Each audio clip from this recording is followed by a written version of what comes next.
예수님의 자기선언, 오늘 요한복음에 기록되어진 에고 에이미 말씀 중에 마지막 7번째 말씀입니다. 본문 1절에 보시면 나는 참 포도나무요 라고 말씀을 하시면서 주님이 당신 자신을 소개하고 계시는 내용이죠. 여러분, 우리가 지난주에 살펴본 말씀, 내가 곧 길이요 진리요 생명이니 라는 이 말씀을 전하신 장소가 마가의 다락방이었다라고 말씀드린 거 혹시 기억하십니까? 예수님은 마가의 다락방에서 유월절 마지막 만찬을 제자들과 함께 드시면서 여러 많은 이야기를 말씀을 전하셨습니다. 그리고 나서 14장 맨 마지막 문장을 보면 이렇게 되어 있어요. 일어나라, 여기를 떠나자. 주님이 14장까지 이 많은 말씀을 제자들에게 가르치신 다음에 마가의 다락방을 일어나서 다른 어딘가로 가시는 거예요. 떠나자. 그러면 주님이 지금 어디로 떠나실 생각으로 제자들을 이끌고 가시는 걸까요? 이때가 여러분 목요일 저녁, 예수님 고난주가 목요일 저녁이라고 생각을 하시면 그 정답은 금방 나올 수 있습니다. 주님은 이제 겟세마네 동산으로, 마지막으로 하나님 앞에 기도하기 위해서 겟세마네 동산으로 제자들과 함께 가시던 중이었습니다. 아마 그 가시던 길목 어딘가에 포도원이 있고 거기에 심겨진 포도나무를 보시고 주님이 이 말씀을 하신 것이 아닐까, 이렇게 추정을 합니다. 포도나무는요, 이스라엘에서는 너무나 흔하게 볼 수 있는 나무입니다.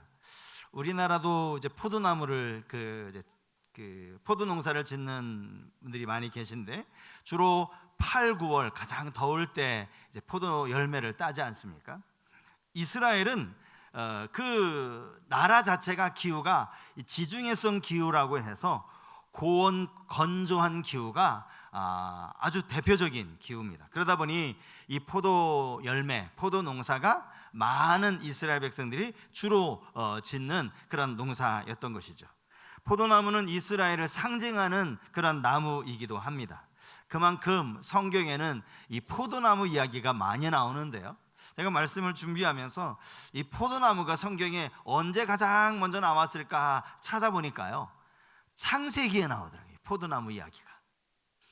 노아의 홍수 40일 동안 이 땅에 하나님이 비를 내리셔서 온 세상을 물로 심판하시고 나서 비가 어느 정도 거치고 노아가 방주에서 나와요. 그리고 나서 노아가 포도 농사를 지었다라고 성경이 말하고 있어요. 창세기 9장 20절 말씀을 한번 보시겠습니다. 노아가 농사를 시작하여 포도나무를 심었더니. 그리고 이 말씀, 이어지는 말씀에서는 우리가 아는 것처럼 참 노아가 이 포도주를 마시고 취한 나머지 자녀들 앞에서 참 실수하는 그런 장면이 기록되어져 있지 않습니까? 아마 우리 성도님들 가운데 포도송이 하면 이것이 가장 먼저 떠오르지 않을까 싶은데요, 이스라엘 백성들이 가나안 땅을 정탐하고 돌아오면서 두 사람이 어깨에 포도송이 하나를 메고 온 것 말입니다. 모세가 정탐꾼들에게 그 땅의 실과를 좀 가지고 오라 그랬더니 이 두 사람이 이 포도송이 하나를 낑낑 어깨에 이고 그렇게 오는 장면 말입니다. 민수기 13장 23절에 나와 있는 말씀인데요, 또 에스골 골짜기에 이르러 거기서 포도송이가 달린 가지를 베어 둘이 막대기에 꿰어 메고 또 석류와 무화과를 따니라. 이들이 메고 온 포도송이는 우리가 시중에서 보는 그런 포도송이와는 아마 크기도 비교할 수 없을 만큼 그런 엄청난 크기였을 거예요. 그만큼 이 가나안 땅이 이 포도 농사를 짓기에 아주 적합한 땅이었다라는 걸 알 수가 있겠죠. 또 그런가 하면 시편 80편 8절에 보면 이런 말씀이 나옵니다. 주께서 한 포도나무를 애굽에서 가져다가 민족들을 쫓아내시고 그것을 심으셨나이다. 여기 주께서 포도나무를 애굽에서 뽑아다가 다른 곳에 심었다고 말씀을 하시는데, 여기 나오는 포도나무는 무엇을 상징하는 것이죠? 이스라엘을 상징하는 것이죠. 이스라엘 백성들을 애굽의 종살이에서 끄집어내셨을 때 바로 그 이스라엘을 포도나무로 그렇게 비유하고 계시는 겁니다. 그런데 오늘 이 본문을 보시면 본문에서 주님은 당신 자신을 가리켜서 나는 참 포도나무다 이렇게 말씀을 하고 계세요. 참 포도나무. 제가 지금까지 말씀드린 것은 다 그냥 성경에 보면 포도나무라고만 되어 있는데, 주님은 당신을 이 참, 부사를 하나 더 집어넣었어요. 여기 참이라고 번역된 이 부사의 뜻은 참된, 진짜의 이런 뜻을 가지고 있는데, 왜 주님은 당신을 참 포도나무라고 말씀을 하셨을까요? 이 의미를 우리가 알아보려면 이사야서 5장의 말씀을 우리가 한번 생각해 보아야 되는데, 이사야 5장 말씀과 오늘 본문 주님이 말씀이 연결되어져 있기 때문입니다. 이사야 5장 1절과 2절 말씀을 보시겠습니다. 나는 내가 사랑하는 자를 위하여 노래하되 내가 사랑하는 자의 포도원을 노래하리라. 내가 사랑하는 자에게 포도원이 있으며 심히 기름진 사내로다. 땅을 파서 돌을 제하고 극상품 포도나무를 심었도다. 그 중에 망대를 세웠고 그 안에 술틀을 팠도다. 좋은 포도 맺기를 바랐더니 들포도를 맺었도다. 농부가 포도원에 돌을 다 걷어내고 땅을 파고 이렇게 하는 이유는 이 포도원에 좋은 포도나무를 심어서 좋은 열매 맺기를 바라는 그 마음 때문일 것입니다. 이게 바로 이스라엘을 향한 하나님의 마음이었다라는 것이죠. 정말 좋은 포도 맺기를 그렇게 바랬는데 뭐를 맺었다고요? 들포도를 맺었다. 성경은 그렇게 말하고 있어요. 근데 이 들포도라는 단어를 원어로 찾아보면 여기에는 포도라는 뜻은 없고, 이 단어 자체가 무슨 뜻인가 하면 악취, 고약한 냄새, 이런 뜻을 가지고 있어요. 여러분, 포도 열매에서 악취가 나고 고약한 냄새가 나면 그 포도 먹을 수 있는 포도입니까? 못 먹는 포도입니까? 못 먹는 포도죠. 아무짝에도 쓸모없는 그런 포도 열매를 맺은 거예요. 하나님이 이스라엘 백성들을 보실 때 그들을 애굽의 노예 생활에서 이끌어내시고 그들에게 한없는 은혜와 사랑을 베풀어 주셨건만, 정작 이스라엘 백성들은 하나님께 좋은 포도 열매가 아니라 먹지도 못하는 쓸데없는 이 들포도를 맺었다, 이렇게 말씀을 하신 것이죠. 그래서 이 땅에 주님이 참 포도나무로 오신 거예요. 그동안은 이스라엘 자체가 포도나무를 상징하는 것이었고 이스라엘을 통하여 좋은 열매를 기대하셨다면, 이제 주님이 직접 참 포도나무로 오셨어요. 좋은 열매 맺는 이 책임이 가지인 우리에게 있는 것이 아니라 포도나무이신 예수님께 있게 된 것입니다. 그러니 가지는 좋은 열매 맺으려고 스스로 무슨 안간힘을 쓰지 않아도 되는 거예요. 포도 열매 맺는 일이 그만큼 쉬워졌다라는 그런 이야기죠. 오늘 이 본문의 이 비유를 보시면 여기서 우리가 놓치지 말아야 할 아주 중요한 부분이 또 하나가 있어요. 예수님은 지금 포도나무와 가지로만 비유를 말씀하신 것이 아니라 1절 말씀해 보니까 여기에 농부 되시는 아버지가 계시다라는 거예요. 아버지. 포도나무 비유는 포도나무와 가지만의 비유가 아니라 여기에 더 중요한 농부이신 하나님이 계셨다라는 거예요. 여러분, 농사를 짓는 일에 있어서 농부의 역할만큼 중요한 게 어디 있습니까? 아무리 좋은 포도나무, 종자 좋은 것을 가지고 심었어도 농부가 그것을 잘 가꾸지 않으면 절대 그 포도나무에서 좋은 열매를 맺을 수가 없는 것이죠. 그렇기 때문에 농부의 역할이 중요합니다. 제가 고등학교 다닐 때 저희 집이 포도 농사를 졌었어요. 제가 진 건 아니고 저희 부모님이 이제 포도 농사를 진 거죠. 저희 고향에는 지금은 이제 포도밭이 하나도 없어졌지만 예전에는 포도밭이 꽤 많았어요. 그 중에서 이제 저희 부모님도 이 포도 농사를 지으셨는데, 그렇게 포도 농사를 잘 져서 부자가 되었느냐? 아닙니다. 몇 년 포도 농사를 지으시다가 부모님이 안 되겠다 싶으셨는지 농사를 접으시더라고요. 이게 포도 농사가 그렇게 쉬운 일이 아니라는 걸 저는 옆에서 부모님을 도우면서 알 수 있었습니다. 마트에서 여러분 아주 그냥 탐스러운 포도 열매만 보시면서 야, 이 포도 농사 지으면 이 포도 실컷 먹겠구나, 그렇지도 않고요. 포도 농사 짓는 게 그리 쉽지도 않습니다. 매년 2월이나 3월이 되면요, 먼저 해야 할 일이 있어요. 그것은 포도나무마다 껍질을 벗겨야 돼요. 포도나무 껍질을 벗기는 일이에요. 하필 그때가 고등학교 봄방학 때 아닙니까? 제가 집에 있고 싶어도 못 있어요. 그냥 끌려가는 거예요. 끌려가서, 여러분 2월이면요 아직 봄이 아니에요. 밖에 있으면 춥습니다. 상당히 춥습니다. 그런데 하루 종일 이 포도 껍질을 벗기면서 그냥 혼자 불평을 하면서 막 불만을 하면서, 우리 집은 왜 농사를 져가지고 그렇게 이제 포도 껍질을 벗겼던 기억도 있고요. 8월이 되면 이제 포도를 따잖아요. 여름방학 기간 아닙니까 또 그때가. 집에 있지를 못해요. 가자 그러면 또 아침에 일찍 가서 그 포도 따는 일을 도와야 되는데 정말 힘들었고요. 그러면서 제가 옆에서 아버지를 보면서 농부의 마음이 이거구나, 잘 익은 포도나무를 열매를 보면서 흐뭇해하는 이게 농부의 마음이구나. 하물며 여러분, 우리 아버지 하나님, 농부이신 아버지 하나님의 마음은 어떻겠어요? 이 포도나무를 좋은 열매 맺기를 원하는 아버지의 하나님의 마음은 어떻겠느냐고요. 그러므로 우리는 우리에게 익숙한 이 비유의 말씀을 통하여서 우리가 반드시 좋은 열매를 맺어야 한다라는 교훈을 얻을 수가 있습니다. 가지로서 좋은 열매를 맺는 것, 이건 너무너무나 중요한데, 그렇게 되기 위해서는 오늘 주님이 말씀하시기를 포도나무 가지가 포도나무에 잘 붙어 있어야 한다, 이렇게 말씀을 하시죠. 여러분, 포도나무에게 잘 붙어 있는 가지가 좋은 열매를 맺는 거예요. 그런데 이건 상식적인 이야기 아닙니까? 2절 말씀에 보면 2절에 주님이 또 이런 말씀을 하셨단 말이죠.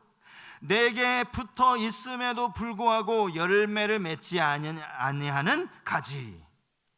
분명히 붙어 있으면 열매 맺는다 하셨는데 붙어 있음에도 불구하고 열매를 맺지 못하는 가지도 있다라는 거예요. 도대체 이게 무슨 말씀인가? 붙어 있으라는 건가? 붙어 있지 말라는 건가? 붙어 있어도 열매 맺지 못하면 그 소용없는 것 아닙니까? 제가 이 말씀을 보면서 도대체 주님이 어떤 의미로 이런 말씀을 하셨을까 싶으면서 생각났던 성경 구절이 마태복음 7장 21절 말씀이었어요. 주님이 산상수훈 가운데 이런 말씀을 하시죠. 나더러 주여 주여 하는 자마다 다 천국에 들어갈 것이 아니요 다만 하늘에 계신 내 아버지의 뜻대로 행하는 자라야 들어가리라. 그러니까 가지에 붙어있기만 한 가지는 어떤 사람이에요? 나더러 주여 주여 이렇게 말만 하는 사람이에요. 그런다고 다 천국에 들어가는 것이 아니라고 주님 분명히 앞에서 말씀을 하신 거죠. 여러분들은 어떻게 생각하십니까? 교회 생활과 믿음 생활, 이 말이 같은 말입니까? 틀린 말입니까? 저는 틀린 말이라고 생각합니다. 그냥 교회 열심히 다니는 거 우리가 교회 생활이라고 말할 수 있을 거예요. 하지만 그렇게 교회 다니는 것과 이 사람이 믿음이 있는 것, 믿음 생활하는 것과는 다를 수 있다라는 것이죠. 제가 서울에서 이제 사역을 할 때요, 그 교회는 열심히 전도팀이 아주 얼마나 열심히였는지 몰라요. 목요일마다 하루 종일 이제 전도팀들과 함께 전도를 했는데, 저하고 이제 장로님 한 분이 이렇게 카트를 끌고 다니면서 상가 전도를 했어요. 상가 전도를 하면서 가게 안에 이렇게 들어가 보면요, 어떤 분은 성경책이 딱 꽂혀 있는 거예요. 그래서 이분 교회 다니시는구나 싶어가지고, 아이고 선생님 어떻게 교회 다니시는군요 그랬더니 그분이 하는 말이 나 교회 안 다닌다네. 이 성경책은 성경 안에 좋은 이야기가 많이 있어서 당신이 가끔씩 꺼내서 읽는데요. 그러니까 이분은 불경 읽듯이, 논어 맹자 읽듯이 성경도 같이 읽는 거예요. 여러분, 성경만 열심히 읽는다고 그분이 믿음 생활 하시는 겁니까? 그렇지 않다라는 거죠. 그와 똑같은 것입니다. 포도나무에 간신히 붙어 있기만 한다고 해서 이게 살아있는 가지라고 말할 수 없다라는 거죠. 살아있는 가지는 열매를 맺어야 한다는 거예요. 여기 붙어 있다라는 이 말씀의 의미도 우리가 잘 생각을 해봐야 합니다. 어떻게 포도나무에서 열매를 맺는 가지가 될 것인가? 오늘 저는 본문을 통해서 두 가지만 짧게 생각을 해보려고 하는데요. 그 첫 번째는 우리가 열매를 맺으려면 주님 안에 거해야 한다라고 성경이 말씀하고 있습니다. 주 안에 거하는 삶. 여러분, 본문 2절을 한번 보시면 아까 말씀드린 것처럼 무릇 내게 붙어 있어 이렇게 성경이 말하고 있어요. 분명히 붙어 있다라고 말합니다. 그런가 하면 4절도 마찬가지죠. 가지가 포도나무에 붙어 있지 아니하면, 여기도 붙어 있어 라고 나오고 있어요. 그런데 이건 우리가 이 원어 성경을 이제 한글로 번역하다 보니까 이 번역하면서 단어 하나가 해석이 안 되고 빠져버렸어요. 그 빠져버린 단어가 뭐냐 하면 헬라어 단어로 이게 머무르다, 거하다라는 뜻을 가진 동사입니다. 이 동사가 빠져버린 거예요. 그러니까 2절에는 없어요. 2절에는 이 동사가 없는데 4절에는 있어요. 우리 성경에는 다 붙어 있다라고만 되어 있는데 4절에는 붙어 있을 뿐 아니라 거하는 거예요. 그분 안에 거하는 거, 이게 더 중요하다라는 것이죠. 오늘 우리가 읽은 이 포도나무 비유에서 핵심되는 단어 하나 꼽으라 그러면 바로 이 단어일 거예요. 붙어 있어라, 거하다라는 단어예요.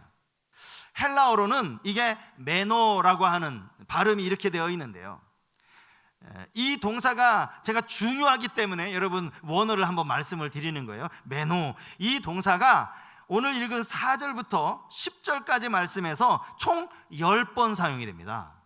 주님이 이 메노라고 하는 이 거하다라는 동사를 말씀 끝마다 계속 10번씩이나 말씀하신 거예요. 거하다 이걸 10번씩. 오늘 4절에는요 이 거하다라는 단어가 3번 사용이 됐고요, 또 7절과 10절에는 2번씩 사용이 됐습니다. 얼마나 많이 강조하셨는지 몰라요. 주님 안에 거하는 삶이 그만큼 중요하다라는 것이죠. 그러면 붙어 있는 게 아니라 붙어 있으면서 거하는 거구나, 뭐 이렇게 이제 우리가 알았어요. 그러면 도대체 주님 안에 거한다는 건 또 뭡니까? 사실 이 말도요 조금은 애매해요. 이 의미가 좀 정확하지 않아요. 여러분, 어떻게 하면 주님 안에 거할 수 있죠? 예수님이 지금 주님 안에 거하라 그랬는데 이 말이 도대체 무슨 의미입니까? 우리가 주님 안에 어디로 들어갈 수 있는 겁니까? 예수님이 이 당시 제자들에게 이 말씀을 하셨으니까 당시 이 제자들에게 어떤 상황에서 이 말씀을 하셨는가라는 걸 우리가 한번 곰곰이 생각을 해보면 어렴풋하게 이 뜻을 우리가 이해할 수 있습니다. 예수님 지금 겟세마네 동산으로 가시고 있는 중이라고 말씀을 드렸어요. 그 밤에 예수님 기도하시죠. 그리고 다음 날이 밝으면서 가룟 유다가 이끌고 온 로마의 군인들과 함께 이제 붙잡혀 가십니다. 신문을 당하시고 십자가에 달려서 비참한 죽음을 죽으시죠. 제자들로서는 상상도 못한 아주 끔찍한 일들을 이제 보게 되는 겁니다. 제자들 마음속에 두려움이 있겠죠. 그런 그들에게 주님이 이 말씀을 하시는 이유, 내 안에 거하라는 이 말은 너희들에게 어떤 고난이 오더라도 어떤 박해가 있더라도 믿음 흔들리지 말아라, 그런 의미의 말씀인 겁니다. 예수님을 십자가에 못 박은 유대인들이 분명히 제자들도 똑같이 그들을 박해할 텐데 그때 너희들이 믿음 흔들리면 안 된다, 이것이 바로 내 안에 거하라 라는 그 말씀의 의미라는 거예요. 오늘 우리가 믿음 생활을 하다 보면 믿음 때문에 이런저런 불이익을 당할 수가 있습니다. 믿음 때문에 원치 않는 고난을 당할 수도 있어요. 그때 우리 믿음 흔들릴 수 있습니다. 하지만 여러분, 절대 믿음 흔들리면 안 돼요. 끝까지 그 믿음을 지켜가야 된다는 거예요. 하나님을 믿는 그 믿음이 변해서는 안 된다는 거예요. 그런 의미에서 주님이 이 말씀을 하셨다라는 것입니다. 내 안에 거하라 라는 말은 끝까지 믿음 지켜야 된다, 그런 의미라고 할 수 있고요. 또 하나가 있는데요, 그것은 오늘 본문 7절 말씀에 주님이 이렇게 설명하고 계시죠. 너희가 내 안에 거하고 내 말이 너희 안에 거하면 무엇이든지 원하는 대로 구하라, 그리하면 이루리라. 우리가 주님 안에 거하는 것이, 또 주님이 내 안에 거하는 것이 주님의 말씀이 우리 안에 거하는 것이라는 거예요. 그러니까 포도나무 가지인 우리가 포도나무이신 주님 안에 거한다는 것은 그분의 말씀이 우리 안에 거하는 것이고 그분의 말씀에 우리가 적극적으로 순종하며 살아가는 삶, 이것이 주 안에 거하는 삶이라고 말할 수 있는 겁니다. 그런가 하면 우리가 열매를 맺기 위해서 또 하나 해야 할 것이 있어요. 주님이 말씀하신 또 하나의 권면이 있는데 그것은 바로 계명을 지키는 삶입니다. 계명을 지키는 삶. 자, 오늘 9절과 10절 말씀을 한번 같이 읽었으면 좋겠는데, 요한복음 15장 9절과 10절 같이 한번 읽겠습니다. 시작. 아버지께서 나를 사랑하신 것 같이 나도 너희를 사랑하였으니 나의 사랑 안에 거하라. 내가 아버지의 계명을 지켜 그의 사랑 안에 거하는 것 같이 너희도 내 계명을 지키면 내 사랑 안에 거하리라. 계속 거하다라는 말 자주 나오잖아요. 이 거하다, 이게 아까 중요하다라고 말씀을 드렸어요. 그런데 9절 10절에 보면 주님이 계명을 이야기하시는 거예요. 내 안에 거한다는 게 뭐냐면 너희가 내 계명을 지키는 것이야. 내 계명을 지키면 내 사랑 안에 거할 수 있게 되는 거야. 이렇게 말씀을 하시는 거예요. 그러므로 열매를 맺으려면 우리가 주님이 우리에게 주신 이 계명을 지켜야 한다라는 거예요. 계명이 뭡니까? 주님이 우리에게 주신 계명. 본문 12절에 주님이 아주 쉽게, 아주 분명하게 설명해 주십니다. 자, 12절 말씀입니다. 내 계명은 곧 내가 너희를 사랑한 것 같이 너희도 서로 사랑하라 하는 이것이니라. 계명이 뭐라고요? 서로 사랑하라. 구약시대 때부터 하나님께서 이스라엘 백성들에게 끊임없이 주셨던 것이 바로 계명이었습니다. 율법이었죠. 너희는 다르게 살아야 돼. 너희는 구별된 택한 백성으로, 너희는 저 이방인들과 다르게 살아야 돼. 거룩하게 살아야 돼. 구별되게 살아야 돼. 그러면서 하신 율법들, 우리가 알고 있는 십계명을 비롯하여서 모세오경에 얼마나 많은 율법들이 있습니까? 그런가 하면 신약시대 주님이 이 땅에 오신 이후에도 그 율법은 하나도 폐하지 않았습니다. 물론 민수기나 레위기, 여기 나오는 이런 계명들 시시콜콜 우리가 다 지켜야 할 필요는 없어졌지만 주님이 주시는 그 아주 중요한 계명은 예수님 시대에도 여전히 계속되고 있었다는 거죠. 그게 뭡니까? 주님이 우리에게 주신 그 계명이 뭐예요? 그게 서로 사랑하라 아닙니까? 구약의 모든 계명이 이 문장 하나로 압축되는 거예요. 서로 사랑하라. 이게 모든 계명의 핵심입니다. 하나님께서 당신의 독생자를 이 땅에 내어주신 것, 이것이 하나님의 사랑이고요.